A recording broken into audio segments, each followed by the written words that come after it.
কৃষ্ণ এক পৌরাণিক পুরুষ, এক মহাযোদ্ধা, এক নীতিবাগীশ।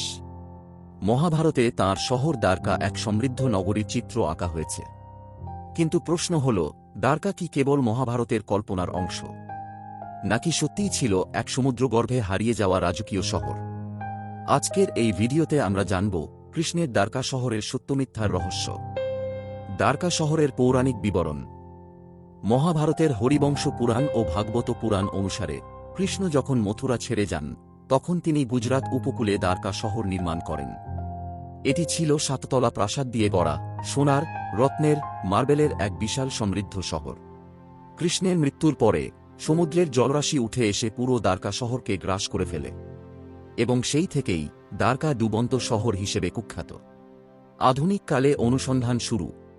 বহু শতাব্দী ধরে দ্বারকা ছিল কথার শহর। ছিল কি সত্যিই এমন শহর, নাকি কেবল কাহিনীর অংশ?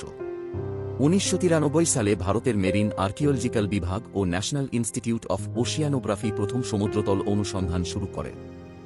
আধুনিক সোনার সাউন্ডার, সাবমেরিন রাডার ব্যবহার করা হয়।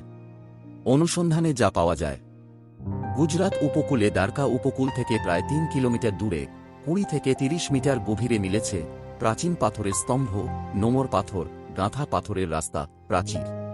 কার্বন ডেটিং অনুসারে 5000 বছর আগের অবকাঠামোর সম্ভাবনা পাওয়া গেছে। আরও বলা হয়, এখানকার নগর পরিকল্পনা ও ইঞ্জিনিয়ারিং ছিল অত্যন্ত উন্নত। গঙ্গা যমুনার সভ্যতা ছাড়িয়ে সিন্ধু সভ্যতার সমসাময়িক এক শহরের চিত্র স্পষ্ট। কিছু ইতিহাসবিদ বলেন, এই আবিষ্কার মহাভারতের সময়কাল ও কৃষ্ণের অস্তিত্বকে বাস্তব ভিত্তি দেয়। আবার কেউ কেউ বলেন, সমুদ্রের নিচে যে কাঠামো মিলেছে তা হয়তো বাণিজ্যিক বন্দরের অংশ ছিল। সম্পূর্ণ শহরের অস্তিত্ব প্রমাণের জন্য আরও গবেষণা প্রয়োজন। কিন্তু এত বছরের মাটি আর জলের নিচে এত সুরক্ষিত কাঠামো পাওয়া অত্যন্ত আশ্চর্যজনক। ধর্মীয় ও সাংস্কৃতিক প্রভাব। দ্বারকা আজ তীর্থস্থান।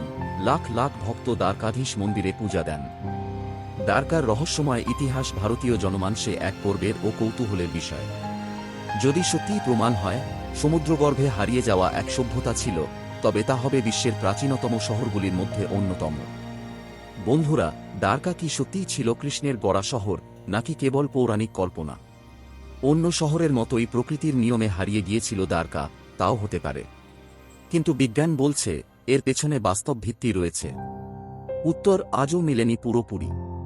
কিন্তু যত বেশি খোঁজ হচ্ছে, তত বেশি রহস্যের জাল খুলছে।